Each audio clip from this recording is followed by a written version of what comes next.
This is Shay Veronica, and the next attorney before Judge Worrell is Ernest Winston Jackman.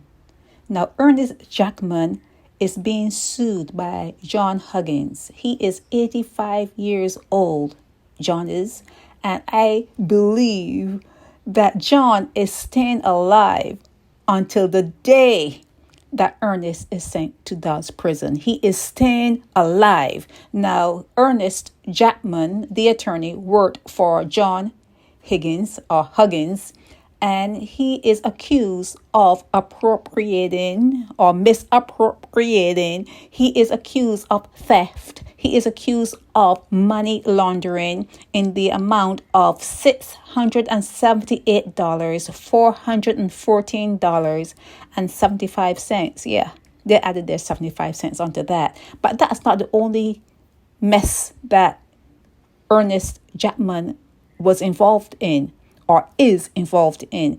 There is another estate that he is accused and alleged to have stolen $2.4 million, and that is the estate of the late Stephen Archer.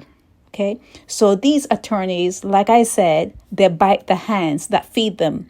They go to law school, they go to schools in Barbados via taxpayers' money, because a lot of their schooling was free. Back in the day, it was free. And then they come back into society and they bite the hands that fed them. That's what they do. Don't look to the Bar Association. Do not look for any complaint. Nothing like that. No, there's no complaint committee. There's nothing like that exists in Barbados when it comes to these attorneys stealing money. And like I said in the previous video, when Ernest Winston Jackman is found guilty, they must stay in prison until the money is repaid. They must stay in prison until that money is repaid, because usually the money is never repaid and they come out and go about business as usual. So Ernest Jackman needs to stay in prison until he repays the guy John Huggins his money, because John Huggins is 85 years old.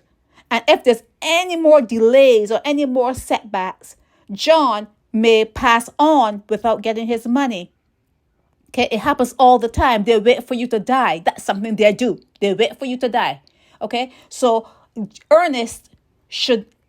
Ernest is found guilty, Randall Belgrave has got to start letting these attorneys who are found guilty stay in prison until the money is repaid, and then some. If they repay the money and they didn't fulfill their sentencing requirement, they stay in jail. But they should stay in prison until the money is repaid, because it is not fair that victims go to their grave penniless. It is not fair. So this is something that I hope Barbadians get on the bandwagon with. You need to start fighting for your rights. You put these people in positions and they should not come back to rob you. You feed them. You make sure they have a good education, and then they come back and rob you. It should never be. Wake up. Wake up, Barbadians. It's Shay Veronica.